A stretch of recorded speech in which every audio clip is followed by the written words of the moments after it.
Hello friends, welcome to the new episode of my channel I Prince. তো এখন একটা গান নিয়ে কথা বলবো। গানটা হচ্ছে বাবু সোনা বলে আপকামিং একটা কাজ আসতে চলেছে বাংলাতে, যেখানে আমরা জিতু কামাল এবং শ্রাবন্তীকে জুটি হিসেবে দেখতে পারবো। তো সেই সিনেমার একটা মাসি একটা ড্যান্স সং চলে এসেছে, যেটার নাম হচ্ছে হাওয়া হাওয়া। সেই গানটা নিয়ে কথা বলবো। তো গানটা খারাপ না ভালো সেই কথাও বলার আগে একটা কথা বলতেই হবে, যে এই মুহূর্তে দাঁড়িয়ে এসকে মুভিজে একমাত্র প্রোডাকশন হাউস যারা অন্ততপক্ষে নতুন হিরো বা নতুন ট্যালেন্ট খুঁজে আনার চেষ্টা করছে। বাকিদের কারোর মধ্যে কিন্তু সেই চেষ্টা কিন্তু দেখা যাচ্ছে না। এসবিএফ তো হাল ছেড়েই দিয়েছে। সেখানে দাঁড়িয়ে এসবিএফ সেখানে দাঁড়িয়ে এসকেই সিনেমাগুলো ভালো করুক না খারাপ করুক, এর থেকে বড় কথা কি নতুন হিরোদেরকে দিয়ে নতুনত্ব কিছু করানোর চেষ্টা করছে। এই যেমন আমরা সিনকে দিয়ে সনকে দিয়ে দেখলাম ওই গানটা আনলো, যে সিনেমাটার নাম হচ্ছে যদি এমন হতো বলে সিনেমার যে গানটা এসেছে সেটা নিয়ে আমি কথা বলেছিলাম। তারপর আজকে বাবু সোনার এই গানটা এলো, যেখানে আমরা শ্রাবন্তীর সঙ্গে জুটি হিসেবে জিতু কামালকে দেখতে পাচ্ছি, এবং সেখানে জিতু কামালকে কিন্তু properly as a mass hero কিন্তু প্রেজেন্ট করা হয়েছে গানের মধ্যে, এবং ঠিক আগেকার মতো বাংলা কমার্শিয়াল সিনেমার গান যেরকম হতো, যে ধরনের গান করে জিৎ, দেব, সোহম, অঙ্কু সবাই উঠে এসেছিলো, সেরকম গান কিন্তু আবার কোথাও গিয়ে মেকিং হচ্ছে। যদি এমন হতো তো ওরকম একটা গান ছিল যেটা নিয়ে আমি কথা বলেছিলাম, ঠিক এরকমই এই সিনেমাতেও কিন্তু একটা প্রপারলি মাসি একটা কমার্শিয়াল ট্র্যাক কিন্তু কোথাও গিয়ে এসছে, যেটা বহুদিন বাংলা সিনেমায় মিসিং ছিল। আমার তো একটা সন্দেহ ছিল যে এই বছর হয়তো এরকম গান আমরা আর পাবোই না, কারণ এই বছর প্রপারলি এরম সিনেমার নেই।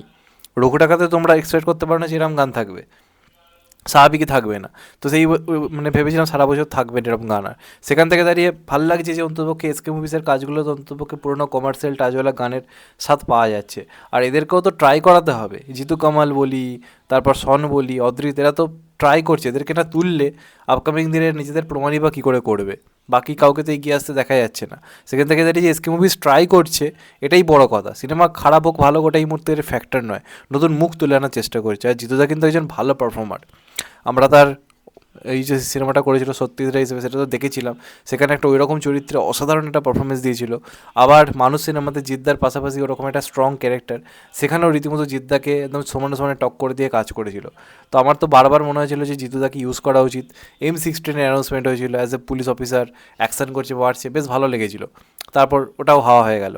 তো সেখান থেকে দাঁড়িয়ে এই কাজটা রিলিজ হচ্ছে, এটা কতটা ভালো সিনেমা হবে সে কথা আমি বলতে পারছি না। কিন্তু ওভারঅল গানটার মধ্যে পুরোনো কমার্শিয়াল টাচ রয়েছে। শ্রাবন্তীকে অনেকদিন পরে প্রপারলি পুরোনো স্টাইল আমরা নাচতে দেখছি। প্লাস জিতুদাও কিন্তু প্রমাণ করছে যে হ্যাঁ ভাই, আমিও নাচতে নাচতে অ্যাকশন করতে পারি, আমাকে এরকম চরিত্র দিলে আমি করতে পারবো। এবার কতটা ভালো হবে সেটা তো সময় এলে বুঝতে পারবো। সিনেমায় আদৌ অ্যাকশন থাকছে কি না সেটা তো আমরা ট্রেলার এলে বুঝতে পারবো। তবে এটা একটা পুরোপুরি মজাদার একটা কমেডি মুভি হতে চলেছে। এক্সকে মুভিজের বাকি কাজগুলো খুবই সিরিয়াস হতে চলেছে এই বছর। সেখান থেকে দাঁড়িয়ে বাবু সোনা এমন একটা কাজ যেটা প্রপারলি মাসি commercial action oriented comedy movie যেরকম হয় সেরকম ধরনের। তো সেখান থেকে দাঁড়িয়ে কতটা ওয়ার্ক করবে সিনেমাটা দেখা যাক। 14ই ফেব্রুয়ারি রিলিজ করতে চলেছে। গানটা আমার ঠিকঠাক লেগেছে, বিরাট আহামরি লেগেছে আমি বলবো না। এর থেকে কি একখান কী বলবো, যে গানটা এসেছিল মেন্টাল সিনেমা, যে গানটা ছিল ইয়াস এবং নুসরাতের, সেই গানটা আমার অনেক বেটার লেগেছিল। এই গানটা মোটামুটি লেগেছে। গানটার মধ্যে সেই যে নতুনত্ব ফিলিংস বা একটা যে ইউনিক কিছু দেখছি তা নয়। আর একটা ব্যাপার আমি বুঝি না, এটা আমার নেগেটিভ দিক মনে হয়, যে লন্ডনেই শ্যুট করার কী আছে?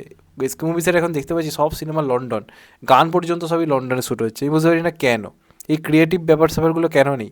কিশোরী এই মুহূর্তে সব থেকে হিট গান, বাংলা কাঁপিয়ে দেওয়া গান, সেটা তো পুরোপুরি একটা নর্মাল এলাকায় শ্যুট হয়েছে। আসলে হচ্ছে নাচের কোরিওগ্রাফি, গানটা কতটা ভালো আর কত ভালো সেটার ভিডিও, সেটা সবচেয়ে বেশি ইম্পর্টেন্ট। এই গানটা এমন কি গান হচ্ছে যেটাতে মানুষ রিলস করবে। আর ওই বিদেশে এরকম নাচ এসব হতো 2013, 14, 15 টাইমে ঠিক ছিল। এখন যতটা পারে যায় রুটেড হতে হবে। তো সেই রুটনেসটা কিন্তু এই গানের মধ্যে প্রচণ্ড পরিমাণে মিসিং, যে কারণে জিতুদা ভালো নাচলো, শ্রাবন্তীদির সঙ্গে তার কেমিস্ট্রি ভালো লাগলো। গানটার সেই যে দেখে একটা সেই ফিলিংস, সেটা কোথাও গিয়ে কাজ করছে না।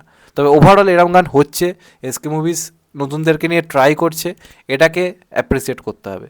তবে এটা নিয়ে বেশি আশা রাখা ভুল হবে। আমিও বেশি আশা রাখছি না, আপনারাও বেশি আশা রাখবেন না। তবে এদের উঠে আসা দরকার, বাকিদেরও ট্রাই করা উচিত। এদেরকে নিয়ে কিন্তু আবার ভাবার সময় হয়েছে। জানি না কতটা ভাববে, আমরা তো বলে যাচ্ছি, আমাদের বলায় কী বা হবে। আমাদেরকে তো কেউ গুরুত্বও দেয় না, কিছু ভাবেও না। কিন্তু নিজেরা যখন এতটাই বোঝে, আই থিঙ্ক ইন্ডাস্ট্রির ভবিষ্যতের কথা ভেবে এবার অন্ততপক্ষে দেবদা জিদ্দার পাশাপাশিও অদ্রিত, তারপর সন, তারপর এই জিতু কামালিদেরকে ইউজ করা কিন্তু টাইম এসছে। জানি না কতটা হবে। তোমাদের এটা নিয়ে কি মতামত অবশ্যই জানিও। চ্যানেলটা নতুন হলে চ্যানেলটা সাবস্ক্রাইব করে দিও and get the bell icon. ভালো থেকো সবাই, টেক কেয়ার, নমস্কার, আবার দেখা হবে। এখন তো বাই। ভালো থেকো সবাই, টেক কেয়ার, নমস্কার, আবার দেখা হবে, টেক কেয়ার।